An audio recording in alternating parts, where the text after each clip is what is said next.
Здравейте, приятели, и добре дошли в оранжерията на Орхидария, където винаги нещо цъфти. Днес искам да изясня нещо, което изглежда, че хората си мислят, че разбират, но много често има много големи обърквания, свързани с това, а именно размерите на орхидеите. По света, когато се пазарува онлайн, са приети, грубо казано, 5 различни размера на орхидеите. Първия размер обикновено само професионалистите купуват и това са така наречените стъкленици или на английски flasks.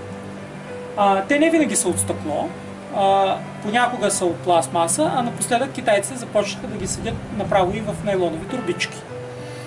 Това са орхидеи, отгледани от семена върху хранителна среда в стерилни условия, които се продават заедно, обикновено 10-15, понякога до по 150 до 300 растения в бутилка от стъкло. Това е най-малкият размер. В стъкленицата растенията обикновено прекарват от 0 до най-често 6 месеца, но понякога в стъкленицата седят и по 2 години. След като излязат от стъкленицата, те се адаптират в среда на условия. Ето тук имам, в основата на това растение, имам няколко адаптирани семеначета, които са излезли от стъкленицата преди около 2 месеца. Вече са заприличали на орхидея, адаптирани са към тези условия, но това са семеначета. Или както се казва на английски, seedlings. Семеначетата, веднъж адаптирани към условията на оранжерията, най-често се засаждат в дребна кора, като това семеначе, и така прекарват следващите 2-3 години, постепенно израстващи, като на този размер също се продават с съкръщението S или seedling. Това са семеначета.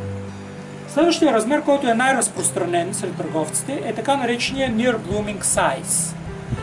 Размер близък до цъфтеж. Размер близък до цъфтеж е един търговски трик, който определя всяка орхидея, която е от размер семеначе до първият изцъфтеж. Ето това е орхидея, която е Near Blooming Size. Тя изглежда голяма, както тинейджерите изглеждат големи, но де-факто тя не е цъфтяла до сега. Откъде знаем това? Защото никъде по старите листа не се виждат остатъци от цъфтеж. Near Blooming Size обикновено заблуждава купувачите с цената си. Защото когато едно растение в Near Blooming Size е на висока цена, хората си мислят, че той едва ли не ще цъфне утре. Говорете с вашият продавач, нека той да ви убеди, защо е сигурен, че това растение ще цъфне скоро. Защото едно растение в този вид може да прекара 3, 4, 5, понякога 7 години преди да цъфне за първи път. По-скъпите растения са така наречени Blooming Size.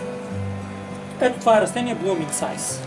Можете да видите разликата между Near Blooming Size. Растението не е толкова перфектно, колкото тинейджера, така както възрастите не са толкова перфектни, колкото тинейджерите. Виждаме грешките на тези, които са отглеждали растението, запечатани върху старите псевдогрудки, но и също така виждаме остатък от цъфтеж. Тази орхидея очевидно е цъфтяла, повече от веднъж, защото всяка грудка показва 1 година растеж и всяка грудка, която има остатък от цвят, показва колко години това растение е цъфтяло. Следващия размер, който рядко се продават колекционерски орхидеи в този размер, но много често се продават неколекционерски орхидеи. Това е в цвят.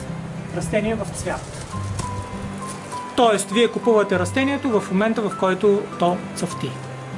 Изключително рядко ще видите търговец, който продава растенията в цвят, защото цвета много често се поврежда по време на транспорта и търговецът не иска да носи отговорност за повредения цвят, защото клиентите винаги са недоволни, когато цвета пристигне повреден. Има и още един размер, който почти никога не се продава. Това е така наречения спесимен. Спесимен е растение, което не просто е в цъфтежна възраст, то е постигнало някакви много големи и много впечатлителни размери, Тези растения обикновено участват в изложби. Производителите ги използват, за да си демонстрират качеството на производството и да покажат някой вид, който има много високи естетични качества и се очаква да спечели награда. Аз, например, имам, това не е спесимен, това е вид, който е спечелил награда от American Orchid Society. Това е Paphiopedilum exul, вид фукет. Както виждате, този Paphiopedilum е с много по-голям цвят, много по-голямо растение и с много по-дълъг цветонос.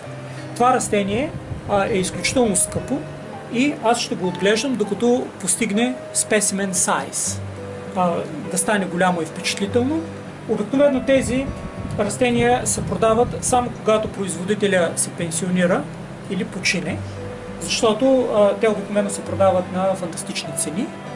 Ако успеете да закупите спесимен на цена под $350, това е страхотен късмет. Не е необичайно производители да търсят от други производители размери на спесимен, които стигат в десетки хиляди долари. Има случаи, когато стигат до дори и $1 000 000, защото едно такова растение е гарантирано да има много високи качества и съответно с високите качества и висока цена.